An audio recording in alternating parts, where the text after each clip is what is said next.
Welcome to our Intro to Facilitator Skills video. We'll be reviewing skills relevant to hosting an action book club for the University of Denver community. This initiative is part of a cross-campus effort to engage students around Dr. Kendi's book, How to Be an Anti-Racist. My name is Neda Kirchia, and I am the program manager of the DU Dialogues program. The DU Dialogues program is a project under the Inclusion and Equity Education Office at the University of Denver. Our friends at the Action Book Club Steering Committee reached out to have us support you all in getting set up to be facilitators of your Action Book Clubs. So, while I'm not going to be doing a full-out dialogue facilitator training, I will go over some intro to facilitator skills that will be relevant to you as you navigate and facilitate your own book club. One of your most exciting and important duties as a facilitator is to set up and facilitate a critical conversation amongst your participants. You'll be reflecting on themes from the book and tying the lessons back to your lived experiences and communities in order to take action. So this video will cover the differences between debate, dialogue, and discussion, go over the 3 key elements of facilitation, and end with specifics of using dialogic skills in the facilitation process. I'll break up the facilitation process into multiple skills, best practices, and things to consider as you facilitate your conversations. Please do stay engaged with the ABC, otherwise Action Book Club, facilitator community during the quarter for future opportunities to dive deeper into the facilitation process and to continue developing skills specific to having tough conversations. But first, we'll start with an overview. So let's get started. We'll start with the differences between debate, dialogue, and discussion so you can better understand when and where the 3 might show up in your book club. Many times when people reference dialogue, they use it as a synonym for talking, but you'll see in a moment how it's very much the opposite of that. When we talk about what dialogue is, our slogan for DU Dialogues is that it's more than just talk. And here are 3 different components. First, dialogue is about listening, and what that means is that it's an opportunity to explore what experiences and insights others bring to the table. The second is that when folks are engaging in dialogue, they have to be open to change. And what we mean by that is that it's an opportunity to expand our understanding and our relationships while maintaining your own positions and values, right? So when you're having those conversations, we're not asking people to completely change the way that they think in this conversation, right? The goal is not to persuade, but instead it's to understand that we come to the table with very different backgrounds, and you can still be open to understanding where folks come from, even while maintaining your own beliefs and values. And then the last piece that we talk about is that at the end of the day, alongside our slogan, that dialogues are more than just talk. So what we mean by that is that at the end of the day, people should be open to acting differently. So what that could look like is supporting and challenging yourself and others to engage more openly and honestly and effectively about the issues that move people to action. This slide contains a chart that breaks down the differences between discussion, debate, and dialogue. If we zoom out for a moment and look at the difference between the 3, many times when we talk about the impact on relationships, discussions are about retaining the relationships, where debates might disregard them, and dialogues are about building those relationships. So zooming back into the details of them, many times discussions are meant to be a conceptual or conversational space to discuss topics.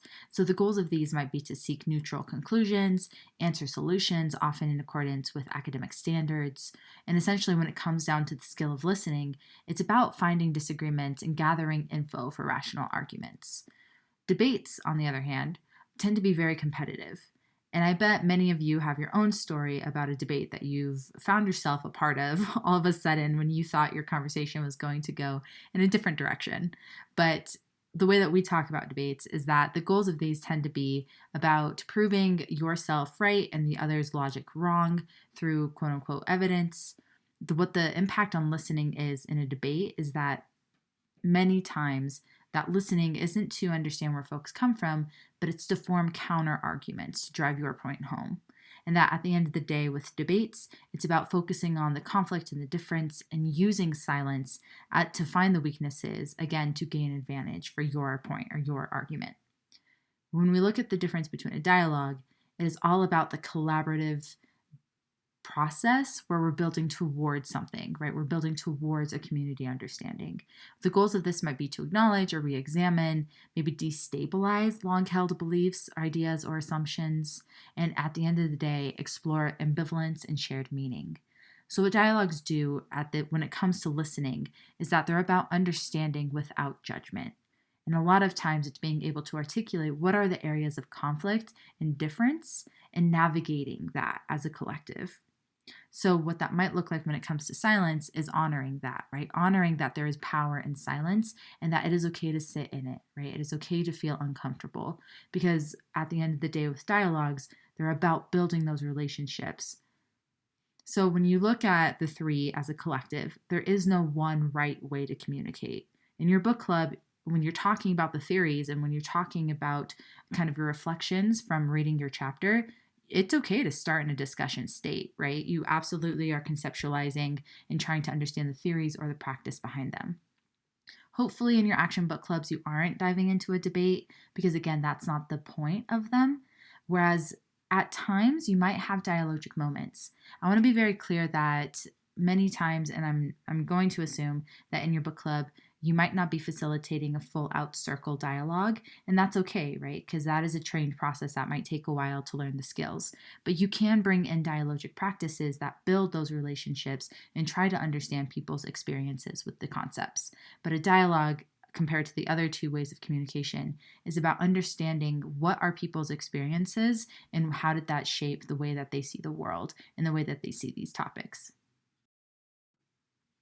Our office really appreciates humor, so naturally we brought in a cartoon. This is a cartoon of Calvin and Hobbes, where Calvin is seen here saying, "The more sentences you complete, the higher your score. The idea is to block the other guy's thoughts and express your own. That's how you win." And in the image next to it, you see Hobbes saying, "Conversations aren't contests." And Calvin saying, "Okay, a point for you, but I'm still ahead." So we love to laugh about these pieces, but I wonder just how many people might have found themselves in a conversation that you did not know was supposed to be a competition, right? Or maybe an instance that you've been in where you felt like that was the tone of the conversation. So pause for a second, and I want you to think about when you found yourself in these kind of experiences. What were the feelings that came up for you? If you need to pause me, write down some thoughts, and then start again, please do. But think about what were the feelings that you felt. Then also, I want you to consider what were you thinking the goal of the conversation was before being caught in this contest.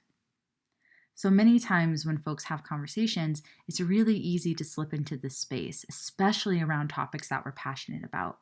So when it comes to having dialogues, we put this here, one as a joke, but more so to drive home the point that when you're caught in a conversation that feels like it's a competition, we're not really listening to one another at that point, right? It might just be a calculative experience where we're calculating what was that person's move? What am I going to say next? Where are they going to go? Who's going to add up at the end of the day and have the highest score, right? And that is not the point of a dialogue, and should not be the point of your conversations and your action book clubs.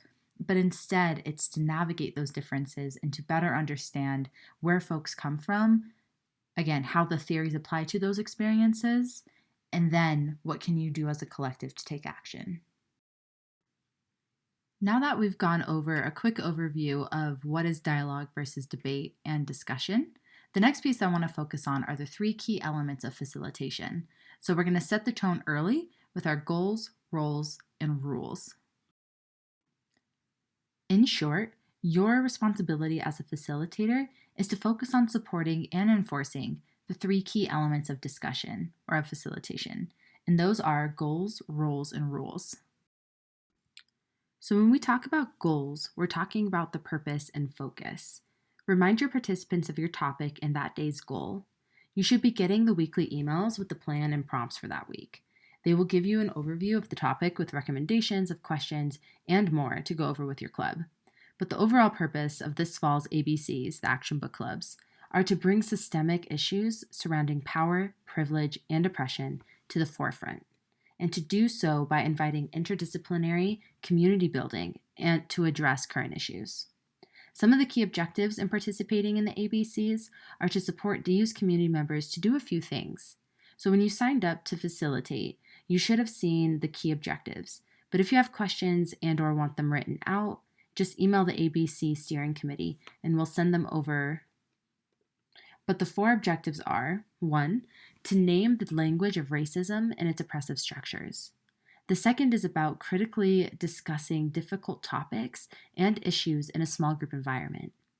The third is to analyze both personal and shared social impact in perpetuating and or mitigating systemic oppression.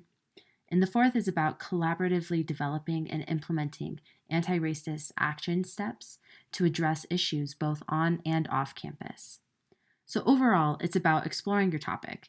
It could be about articulating those areas of conflict and difference. At times, it might be about looking for shared meaning. And at other times, maybe the goal is to reevaluate and acknowledge the assumptions and biases that we all carry with us. And maybe a few other spaces could be about fostering understanding as a group who will take long-term and hopefully both long and short-term action. But overall, it's about having and sharing a clear common goal that helps everyone focus toward the same end and provides you as a facilitator with a standard against which to measure whether a question or a comment is useful and or appropriate. So a good question to have as your beacon might be, does it move us toward the goal? If not, then maybe it's not the best place to share and or ask that question, but instead it might be best to cut it off or refocus the collective. So coming back to our good old friends, Calvin and Hobbes, this cartoon also has a really solid point. So in the image, you'll see that Calvin is saying, when a person pauses in mid-sentence to choose a word, that's the best time to jump in and change the subject. And the next image says, it's like an interception in football. You grab the other guy's idea and run the opposite way with it. So sometimes in a conversation, whether that be intentional or not, right? At times it doesn't have to be intentional. The conversation can drift and it can get pretty far away from what the original goal was. So in those moments, it is your role as a facilitator to bring the folks back to that conversation and to do so by, again, grounding yourself in what was the goal. Now that I've gone over what the goals are, I do want to take a moment to be explicit about what the goals are not, in case you need to remind yourself or participants. So the goal is not for you to teach everyone about the topic, nor to dictate an action plan to solve it. So we don't want folks trying to become experts or to carry the pressure of having to find solve-all solutions for your group. But instead, these action book clubs are about action, so they are expected to have something come out of them. At the end of the process, you won't be solving racism on campus, right? That's just not achievable within the time frame of 10 weeks.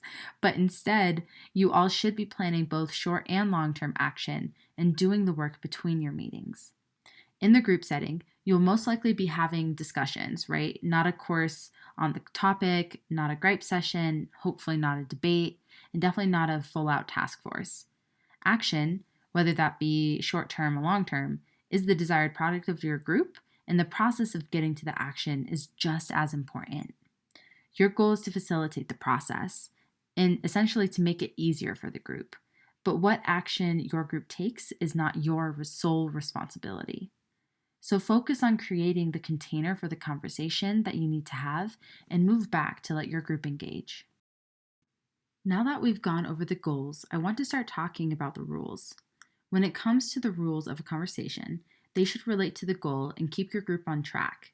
To help reach your goal and remain in that constructive conversational space, it is also helpful to name our expectations of one another openly rather than just assume, right? So in short, we call these rules.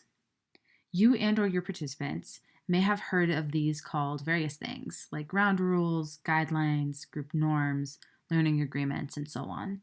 Whatever you call them, we're going to reference them as participation norms here.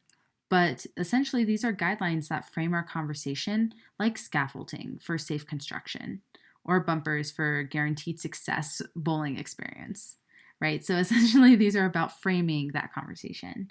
They help name and remind us that we're creating a different kind of space, right? A different kind of communication than most of us are normally involved in.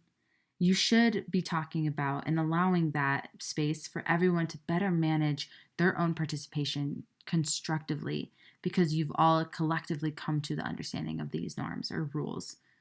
So we're offering a few to support you all and to bring to your group, but feel free to edit them if needed and or get feedback from your group so that folks better feel like that's a space that they want to engage in.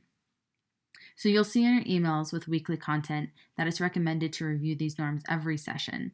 Think of these as a living document that can be adapted as you need, but also only as alive as the air you breathe into them, right? So what I mean by that is that with every session or regathering of the group, make sure to breathe life back into these norms. See if they still meet the needs and expectations of the group. Are there pieces that we need to add from building from the conversation before? Do these still hold true? And also, the practice of regrounding yourself and the group in those norms just sets you all up for success. Next, we'll go over a few of the norms we recommend. The next 4 slides will offer about 12 norms for you to present in total or pick and choose from. So whatever your style, go on ahead and stick to that. That is absolutely fine. So the first one is one speaker at a time, or the way that we like to say it is one diva, one mic. And what that means is it's especially given the online setting, taking turns and not speaking over one another will be important to be able to follow what's being said. The next one is to share to increase understanding and invite others in, right? So these conversations are not graded, there are no points awarded, nor otherwise is it a competition nor a debate, right? That's not the focus. So instead, it's about that constructive engagement. And a part of that, this conversation, is that passion is fine, right? And is actually expected because these are real life issues. So as you're kind of navigating the conversation, this norm is about being very clear that arguing is not okay, nor are attacks. And the next 2 on this specific slide is one is listen to understand and not respond, which is pretty straightforward, right? But you're not listening to find faults in others' experiences or in what they're sharing, but instead just trying to really listen to where they're coming from. And the last one on this slide is talking about assuming positive intent. And what we mean by that is, it's otherwise known as API, but what we mean by that is that you're always starting from a place that the person who is sharing means well and is doing their best. And at the same time, part of navigating tough conversations is also owning mistakes, right? Holding yourself and others accountable for your words and actions that cause harm. So while it's important to assume positive intent, the core part that actually builds trust is when participants hold accountability and own their actions at the same time. The next norm I want to go over is it's okay to disagree. So since we're here to share and to learn, right, not to make decisions or change minds, and we don't need to convince others or judge them or to argue our points home, this is a really critical one. So being okay to disagree is also completely a part of the dialogic process, right? So when we're navigating across difference, we do not have to have agreement, right? We do not have to have shared experiences, but instead, creating that space that it's okay to disagree is critical to a dialogic process. The next norm is being attentive to what space we're taking up. So this might have been called, or you might have heard it framed as take space, make space, or move up, move back, all of those different versions. But essentially what it boils down to are these points. Is one, it's about addressing and kind of being aware of how often, how quickly, and for how long we speak. The next is that are we adding something new, right? So asking the group and one another and even yourself to consider, are we just repeating something that someone has said or that has come up before, or are we adding something new? The next one is to lean in and lean out depending on your usual inclination. So this is one that a lot of folks will typically understand right away, right? It's if you find yourself always filling those spaces of silence, just kind of sitting with that and asking, is this a time where it might actually be powerful for me to not do that and to hear other folks, right? So I'm going to lean back as other folks lean in and vice versa. So the last one here is actually one of my favorites. It's an acronym called WAIT, which is why am I talking? And this one is really powerful in the context of silence as well. So It's a really great practice for folks to understand and to ask themselves, why am I talking right now? Am I talking because I'm really uncomfortable? Am I talking because I don't like silence? Am I talking because, I come from a background and an experience that isn't traditionally heard and has been silenced, so I want to make my voice heard? Right? Whatever the reason is, this is a great question to ask, which is, wait, why am I talking? And then the last one I want to end on with this slide, as far as norms go, is what's said here stays here and what's learned here leaves here.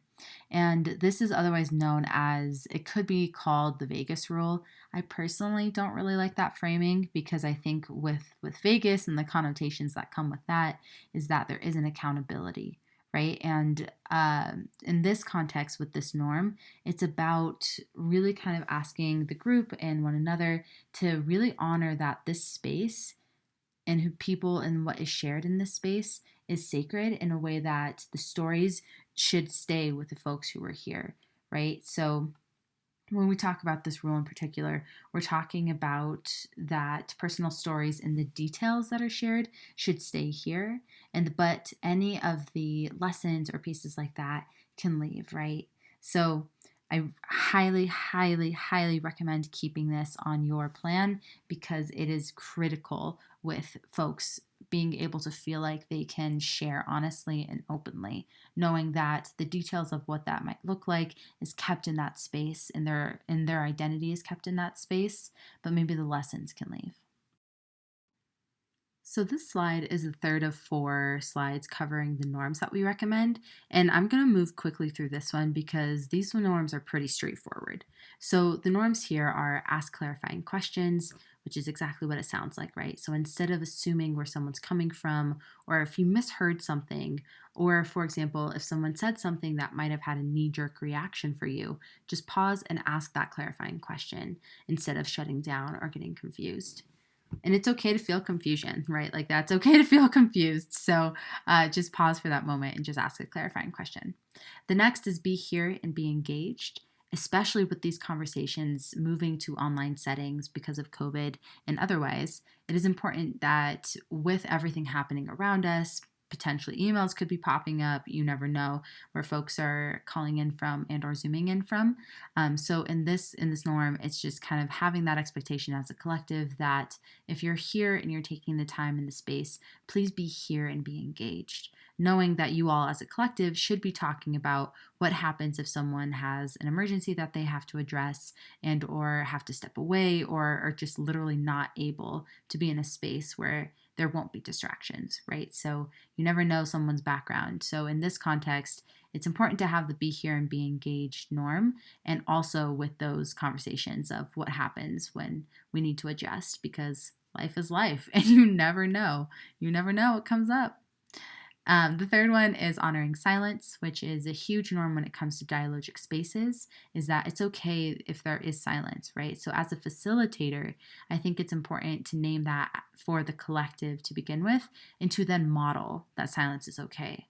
Right? So if you're dictating the pace of the conversation, which might happen just because again that's one of the roles that you'll have that I'll talk about in a moment. But if that's the space, then to really honor that silence and to not fill it if you personally are uncomfortable as well. So the last one here is also very relevant in the time of COVID, but just in general, which is it's okay to back up and take care of yourself.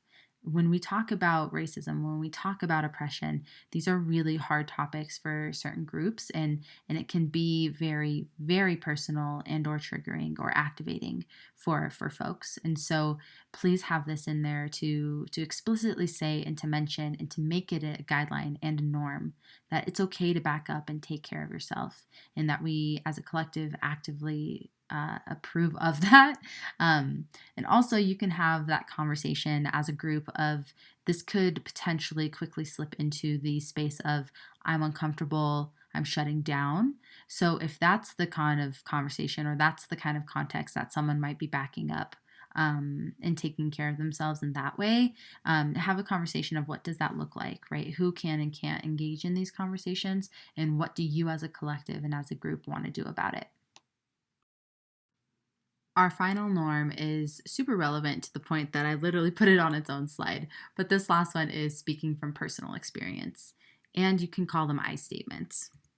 What we mean by that is a few things. So a lot of folks might have heard this from previous spaces, but it's not just, I want to be very clear that it's not just about using the word I, right? When we break down what this actually means, this norm actually means, it may or may not include I. And you see a couple examples here of the statement, I grew up in a single parent home, which gave me the experience of, obviously has I, but the same sentiment can be shared with growing up in a single parent home taught me. And the point of this is that it's the really keeping it on the hyper local level, which is in my experience. And that is really important when we talk about those personal pieces, because quickly what might happen is someone might share a generalization, which is not true for all people and could actually be very harmful. And you never know if someone shares the generalization and someone in your group might actually have a different experience. In many ways, that can create isolation, or that can create a very uncomfortable space when someone feels like they aren't seen or were just made invisible. So that's a big piece, is that I statements can and cannot, it depends, include I, and that's okay. But at the core of it, it's just grounding in that personal experience. And then the second piece there that you can see is that not all I statements are I statements. And so we have a couple examples here of, when someone says, I learned in class that the term intersectionality was coined by Dr. Kimberly Crenshaw. Great. Awesome that you learned that in class. That's a round of applause. Like, such a cool term. She's an incredible scholar and great. But at the core of that, when we come to dialogic spaces, is that we've quickly turned that experience of I learned something from a opportunity to dive into what was my personal experience with that to a theory space, right? So it shifted from what potentially could have been a dialogic space to now a discussion realm if we're just going to talk about the theory. But be cautious as a facilitator, because if someone says this, right, I learned in class that the term intersectionality was coined by Dr. Kimberly Crenshaw, and then maybe they're following up with an example of how that personally related to them, right? It's okay to bring in some of those theories to the practice, as long as you as a facilitator are recentering folks to share about those personal experiences. And then the last example there, as you can see, is that I think all Asians are smart. Wow, just a lot that you could say about that kind of a statement. But one of the things is that it is not about a personal experience, or maybe, maybe that could have just been an opinion, or in this case, it could be a stereotype. But I think that there's an opportunity here as a facilitator to recognize and to kind of have someone unpack that statement by asking them to share a personal experience. And so that can actually, in a lot of ways, support your group in general in moving forward after statements like this, to be able to understand where that person comes from by asking them, hey, can you tell me an experience of where you've seen this, or what made you kind of bring that up now, and so on and so forth. So when it comes to this norm in general, I wanted to put it on its own slide, because speaking from personal experience is absolutely critical when we talk about how any theory relates to our experiences, and therefore how we want to take action. This slide will actually wrap up our framework of goals, roles, and rules. So when we talk about roles, that can be considered responsibility. So technically in your group, everyone is responsible, right? All folks are responsible for contributing, but ultimately the facilitator moves the conversation. One of my favorite definitions of facilitation is to make a process easier. So zooming back and thinking about what it is that your role is as a facilitator, it's to guide the conversation, to make the process of having the conversation easier. So to reach that goal, or the goal of the conversations week to week, within the framework that we've kind of outlined, we all have roles and responsibilities to do so. So neither you nor participants are expected to be subject matter experts on the topic, right? We've talked about that before. But you, as the convener of the group, might have to navigate additional responsibility and power imbalances. So what that could look like is that maybe, if you're contributing a thought or an experience that you've had, at times it can have additional weight because you are the convener of the group. Other pieces is that when it comes to power imbalances, is that you as a facilitator can dictate when a conversation gets cut off. And depending on how you facilitate your group, especially around who's sharing, how often, when do we transition the conversation, there is an additional responsibility that you have to ensure equity in those conversations. So when we talk about the role that folks should have, we kind of break it down into two big pieces, which you can see here are participants and facilitators.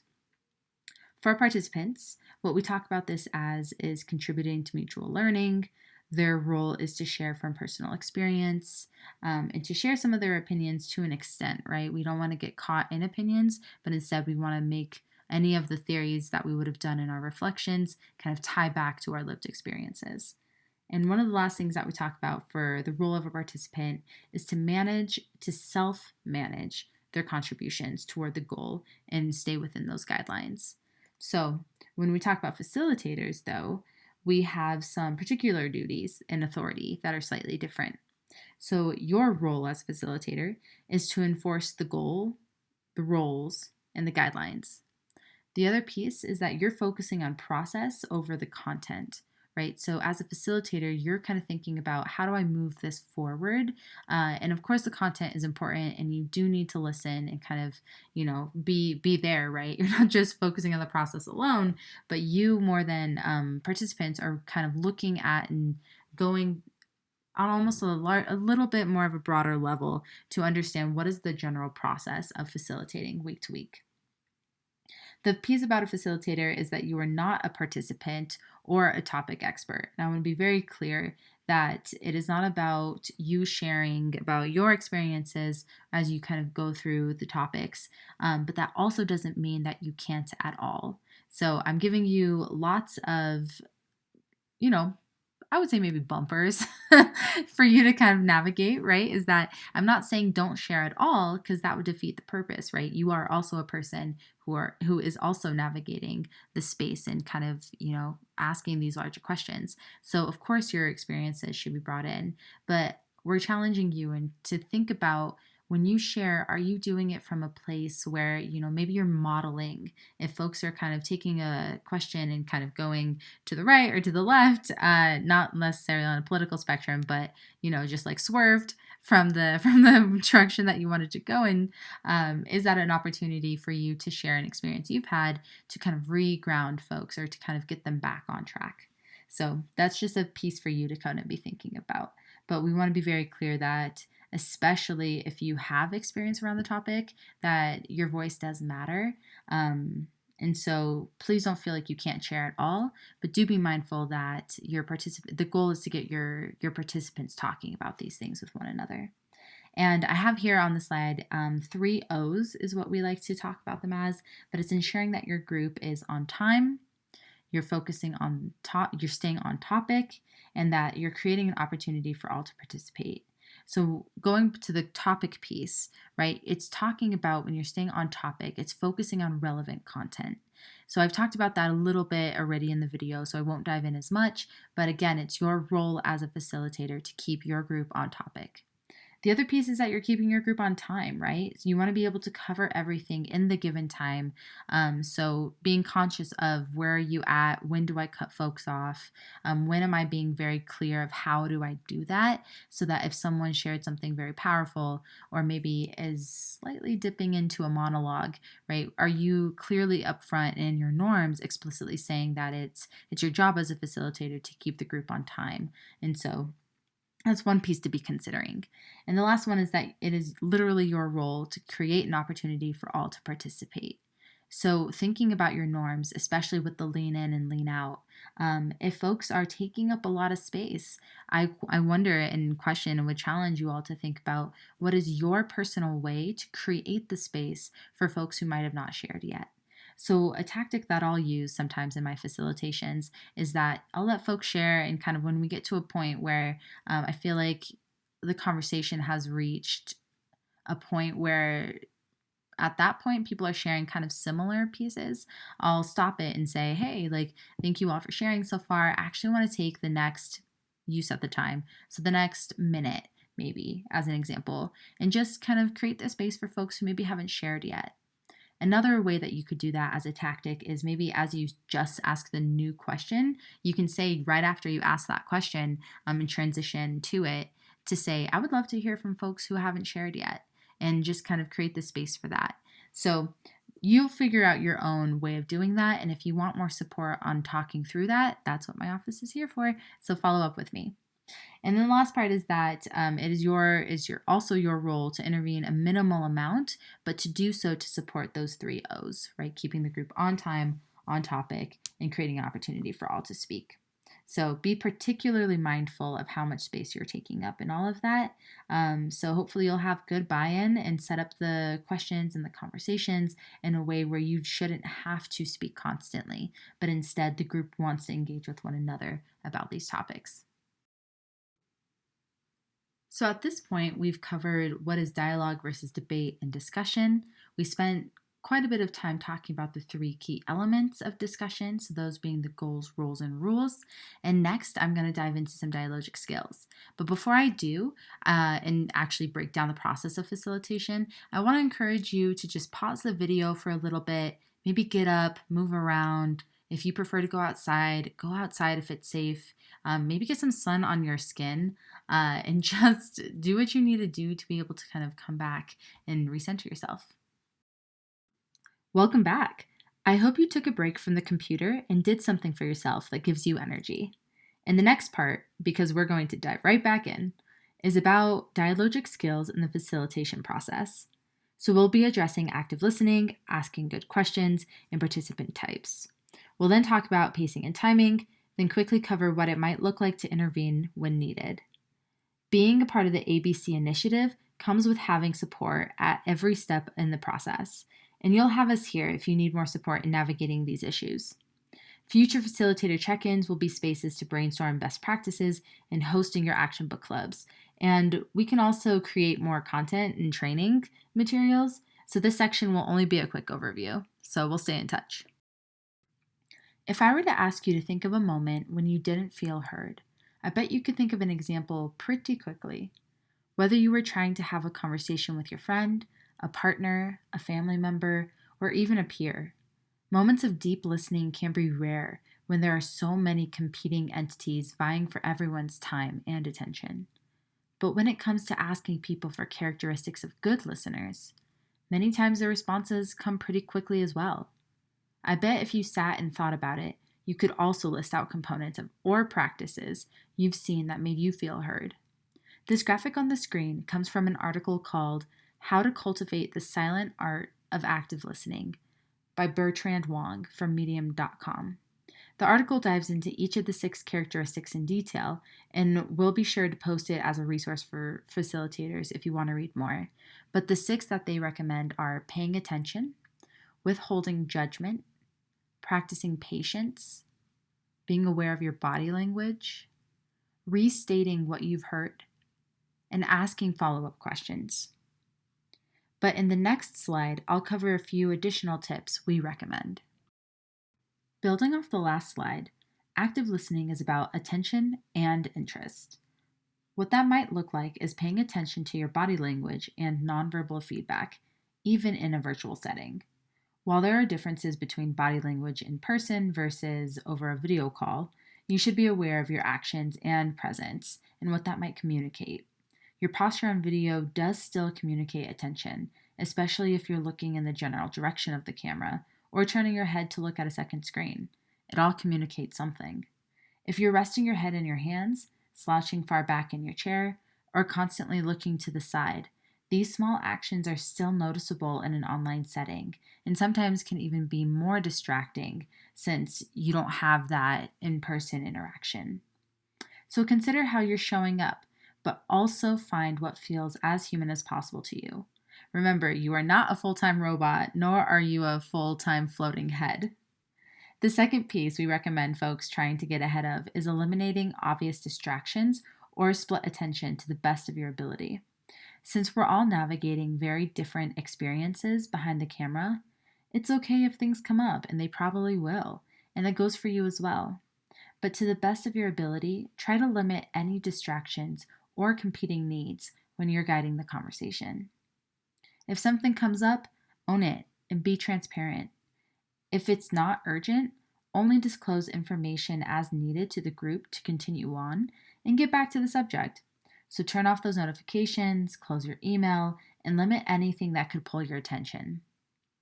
The next one is asking questions that clarify and or go deeper, right? Asking those open-ended questions. And this is especially relevant after folks share when appropriate. You can see this as an opportunity to, one, show folks that you're paying attention and are interested in what they're saying, but you're also picking up on what participants are saying in the long run, right? And being able to ask a follow-up question is actually an opportunity and sometimes even a tactic to guide the conversation to go a little bit deeper. Our fourth point is about paraphrasing and or summarizing to indicate understanding. I do want to caution folks against summarizing extensively in the conversation because, again, the point is not to get to agreement. It's not to get to a situation where all folks are necessarily seeing eye to eye on the topic. So that is not the point, right? You don't want to summarize too much, but summarizing and paraphrasing can be helpful in coming to the point of what one person has said. So feel free to practice that realm. The last piece that I want to mention here is that it might be relevant to share your own experience, and you can do that. I think I had mentioned earlier in another slide that as long as you're sharing for a purpose and not reshifting the focus to yourself, you can actually model where you want the conversation to go. Next, I want to talk about asking good questions. If you do need to help the conversation along, right, moving it toward the goal within the guidelines, you can encourage more and good sharing with some good questions. So in this slide, I broke down a few pieces that are more helpful and useful in the conversation and some that are less useful and less helpful as you navigate your conversation. So when we look at questions that are more useful, those tend to be open-ended questions instead of those closed-ended questions. So folks might already know what this is, but instead of going to the yes or no or the agree or disagree, we're really trying to focus on asking broader questions about people's experiences. That could look like opportunities for folks to clarify or probing questions to have folks share a little bit more about their experiences.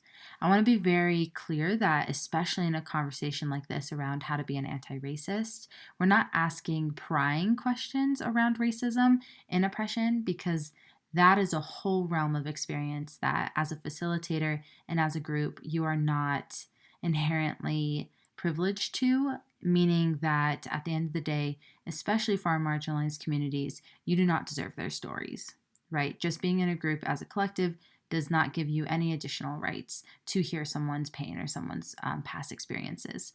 So instead of asking those prying questions, this is really meant to be asking those probing questions to allow folks to share to the extent that they are comfortable. When we look at less useful questions, right, less useful interactions that could show up. In a dialogic space, those would be questions like, does everyone agree or whose agrees? Because at the end of the day, when we ask questions like that, it doesn't continue to bring the group closer to its goal, right? In those instances, because our goal isn't to come up with agreement, right? That's not the goal of the action book clubs. By asking these kind of questions of agree or disagree, we actually at sometimes can create a damaging agree or disagree tension in the group. So instead of asking a question like that, try to ask something like, who else has similar or differing experiences? And the last piece that I want to recommend for folks to do is really brainstorm some ready-to-go questions as follow-ups.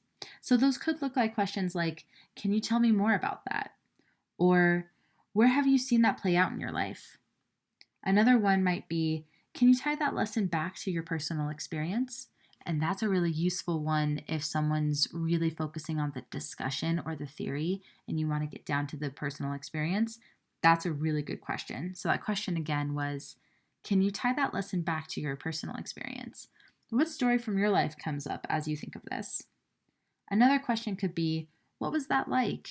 Right? Again, being cautious to use that in a probing way and not in a prying way.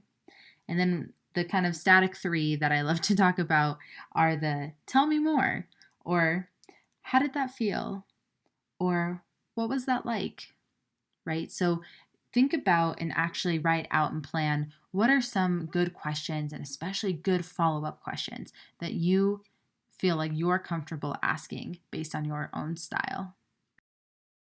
So at this point, we've gone over active listening and asking good questions. Next, we're going to focus on various participant types that might show up in your group and things to consider as you facilitate your ABC. When it comes to various participant types, there are many resources out there with thoughts and reflections and quite the list of various participants. I'm going to focus on only 4 of the most common that might show up in your group. So even with guidelines, do be mindful of who's taking up space, centering or decentering self, arguing, and other ways of communicating. So the first group of folks that I want to talk about are our talkers. So with our talkers, it's important to appreciate their contributions because we don't want to make folks feel shut down or disengaged or that their voices aren't welcome. Right? So with our talkers, it's important to appreciate their contributions and then invite new voices in. Do feel free to cut off folks if needed and make that even a norm if folks do tend to talk for quite a while, right? We don't want monologues necessarily. So if that's something that you're noticing in your group, it might be worth it to revisit your group norms. But for our general talkers, a tool that we might recommend or a phrase that we might recommend using is another great point, Netta. Thanks for sharing. I'd love to hear from more folks on this topic. Another thing that you can say is, especially when it comes to transitioning to questions, it might be, for this next question, I'd like to invite folks we haven't heard as much from to go first. The second group of folks that we want to talk about are our quiet members. So our quiet members, and especially in this context of anti-racism or talking about oppression or race-based conversations, is that you never know where someone's coming from when they're quiet. And also, you don't want to let silence become an excuse to disengage, right? And with dialogue, because things just keep getting more interesting, is that with dialogues, it is important to also honor silence. So at this point, I've told you at least 3 things to kind of consider all at once. And so it, of course, is going to be based on your group. It's going to be on the case-by-case basis. But with our quiet members, they might need to be invited in or at least acknowledged, right? And a way that you can consider how to best support folks in the space is to think of other ways to engage the group. So if the group seems really quiet about a prompt, it might be because, 1, they're confused and they just need it to be written down or restated or maybe just rephrased. So that could be a potential issue of why folks might be quiet. But for other folks who might be quiet more, and especially if the group is seeming hesitant to dive into that topic for that week, it might be great to just pause and to have everyone pull out a journal and or type or think about a prompt and allow them to reflect for a little bit of time. So when it comes to the quiet members, again, you never really know where someone's coming from, so try to consider different ways to engage the group. When it comes to participant types, we just went over talkers, then we talked about our quiet members, and next I want to talk about our experts/know-it-alls.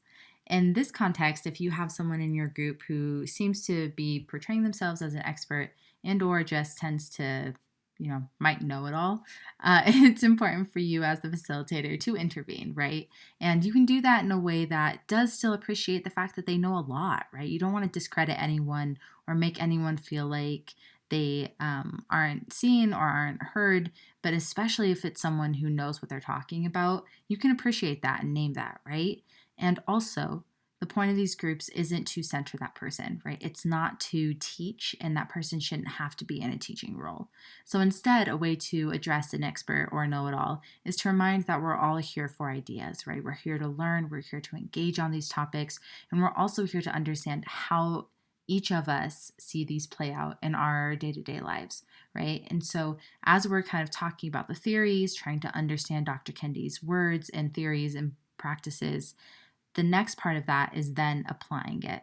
So that's really, really an important space to focus on, is that it isn't just about the thoughts, it's not just about the discussion, but it is about how it's implemented. And everyone in that space should be able to share. So we want to decenter the person who might be that expert and instead really allow folks to connect. And the last participant type that I want to talk about is our devil's advocate. So in This is a very interesting one to me because there is a service or a purpose for devil's advocate in other spaces.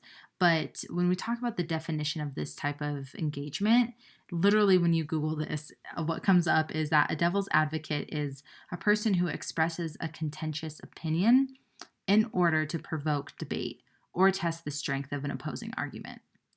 And if you think back to when I talked about the difference between debate, dialogue, and discussion, when you look at this definition, it is literally all about debate. And that is absolutely not what these ABC groups are for.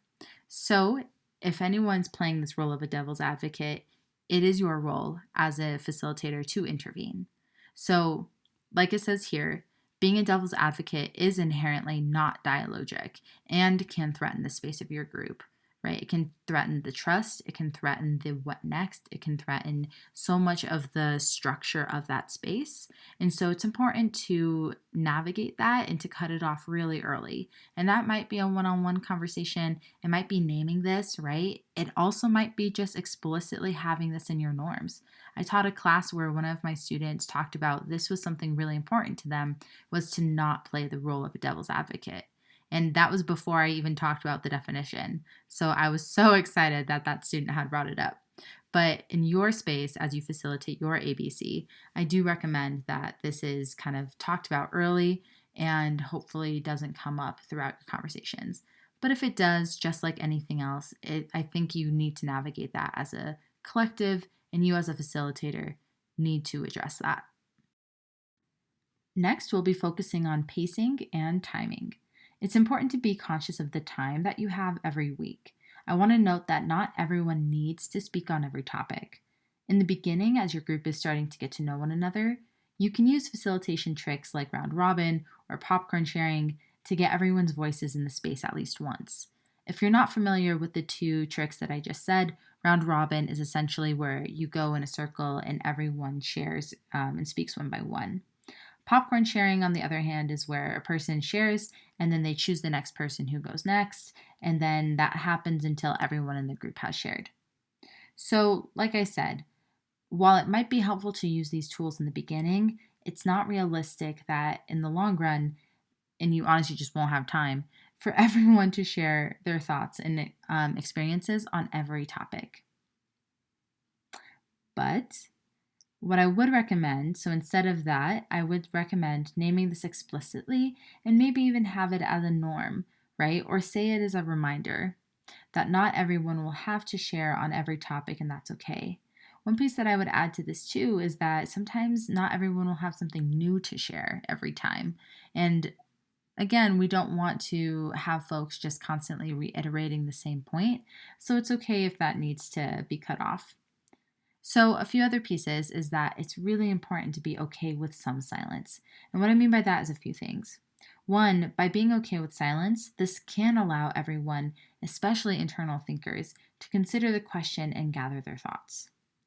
Another way and reason for you to be okay with some silence as the facilitator, and sometimes name it to the group as well if needed, is that it can actually help reinforce particularly powerful or passionate moments, right? So sometimes silence is the best approach to something that was powerfully shared.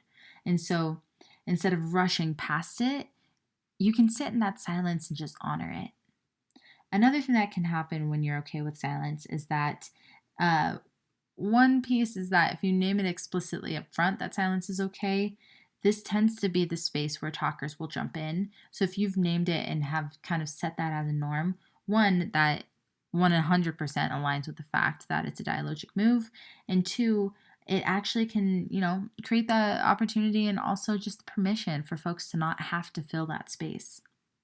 And the last thing I want to talk about silence is that don't be afraid to ask everyone to wait or even instruct everyone to take a moment of silence, right? You can actually physically open the floor for folks by creating that silence. A few other things is that when you're kind of navigating your space and your facilitation, it is okay to cut off sharing and move to the next question or the item when you need to. So as a facilitator, I want to be very clear when it comes to that pacing and timing that that is actually your role. So you do want to try to get through your weekly plan as best as you can. If there is an especially powerful moment and your group wants to stay on the topic, it's okay to let the group kind of collectively decide that if they're like, we really need to unpack this more, and it would actually be more detrimental to continue on without unpacking. Or if folks are really passionate about that space and can see a lot of parts in that conversation, it's okay to linger there a little bit more. But it is, again, your role as a facilitator to keep going, because as you're navigating and moving through these chapters of how to be an anti-racist, there's moments where you need to kind of stick to or kind of move along to address all of the things that are covered in the book. And one of the last few pieces that I would add is that when it comes to pacing and timing, it can be very helpful to narrate your flow. So what that might look like is summarizing a few points and or transitioning to the next topic. So you might have seen me do this a few times in the presentation already, where I kind of have shared a little bit about where did we come from and where are we going. And it's just helpful to have that map at times. And so I put an example here where it says, thank you all for sharing about blank topic, statement that you can say to validate that. And then the next sentence would be, with all that in mind, now we're going to turn to our next question, which is blank, right? So that's just a helpful kind of framework that you can use to narrate the flow and move on to the next piece. And then the last piece that I want to mention on this slide is that try to use the skill of signposting. And what that is essentially it's an opportunity to help participants follow the move when we're shifting away from one topic to the next.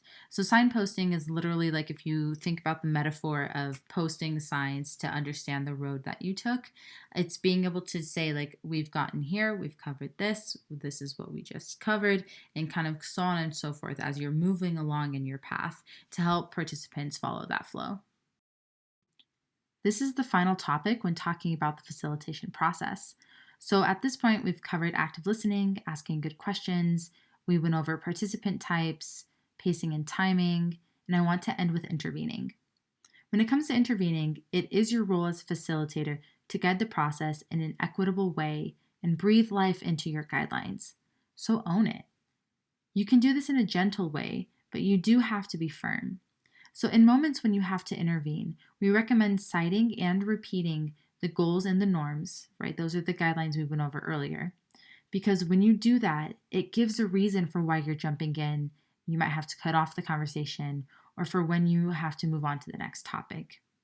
You should have already gone over the guidelines, and you should be starting with them every session because it sets the foundation for how your group collectively wants to approach how you communicate with one another and what you do when you navigate tough conversations. Without doing this, you don't have a foundation to come back to when you have to intervene. While these tips are definitely relevant for when harm is caused, they are also relevant for when you have to intervene in group dynamics, like if the conversation got too off track, or if the group is only sticking to the theories of the book and you need to shift to those lived experiences, or for those moments when someone is sharing their eloquent monologue but you need to disrupt it, and so on. So, as a reminder, be gentle but firm and know that you have the norms to be your guide. Another piece I want to talk about is that emotion will come up in your conversations and it's absolutely expected and welcomed. And also, you have to be hyper aware about when you have to intervene if folks are doing personal attacks and are not necessarily sticking to the topics, right? Personal attacks are absolutely not okay in these conversations, but instead, if someone's passionate and they're bringing that to the forefront, don't be afraid of passion, right? Welcome that full-heartedly, but please do pay attention for when we're slipping passion into a personal attack. Another time that you might have to intervene, and a way to do that is when you're trying to keep folks to those 3 O's. So if we remember the 3 O's, it's keeping folks on topic, on time, and for you as a facilitator to create the opportunity for everyone to talk. So don't be afraid to intervene and to stick to those purposes, but please, as you do that, make sure to explain why, right? Transparency is great and it's going to be a huge guiding support for you. And at the end of the day, please remember that everyone's agreed to the goals, the roles, and the rules. So you're just doing your job for the group's larger good. So in these moments, please please stick to that and know that if you need any support in intervening, that is what our office is here to talk through. But it is your role as a facilitator to intervene. So we've covered what we need to for this video. We went over what's the difference between dialogue versus debate and discussion. We talked about the 3 key elements of discussion, those being the goals, roles, and rules. And then we spent quite a bit of time talking about the facilitation process, covering topics from active listening to pacing and timing and intervening, amongst others. So at this point, I'm going to wrap up with just some final thoughts. As you go into facilitating your own group, just remember that there is no one way to do this work, right? There is no one answer. And then at the end of the day, it is your role to try and see what's working for your space. If you need to adapt, please adapt. And know that we are here to support in talking through different skills to bring into your facilitation style. But at its core, when we're talking about these action book clubs, you're going to find out what is the best way to do this through your members, right? There is no one way, but instead, if you create the space and you are facilitating the process and making it easier for folks to communicate, it is everyone's responsibility to step into that space. Ask yourself, what kind of experience do I want people to walk away with? And let that be your compass. Consider how you can be intentional throughout the process, to take ownership, to get excited, knowing that you'll build the confidence as you go and that those relationships develop. You signed up to lead an action book club for a reason. Remember that the purpose of this fall's ABC is to bring systemic issues surrounding power, privilege, and oppression to the forefront, and to invite interdisciplinary community building to address current issues. And you can only do this in community. So lean in. I'll leave you with some of my favorite quotes in doing this work. The first one is by Angela Cobian, who is a Colorado local and community organizer and school board representative. So she said, "Those who are the farthest away from pain can afford to philosophize about it."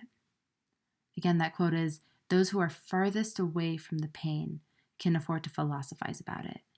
So as you move forward with this action book club and the theories that are involved in talking about it, I highly, highly encourage you to remember and to connect and to push others to remember and to connect to the fact that you don't want to just philosophize about these issues, right? These are people's real lived experiences, and you don't know the full extent to how this impacts even your own group.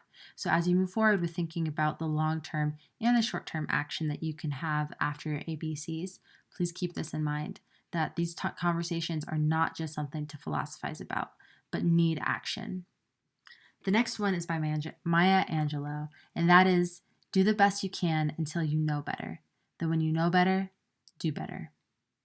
And all of this, to me, wraps up with this last quote, which is, "Daily ripples of excellence over time become a tsunami of success," by Robin S. Sharma. And that again was, "Daily ripples of excellence over time become a tsunami of success."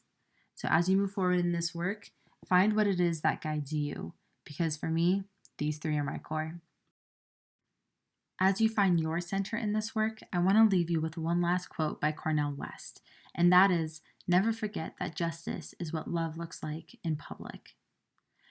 The reason that I leave this one as the last one is because as everything was kicking up again with BLM, some of the organizers in Denver, there were many, but one that really stuck with me that I'll never forget was that a person had said, "If you're in this work,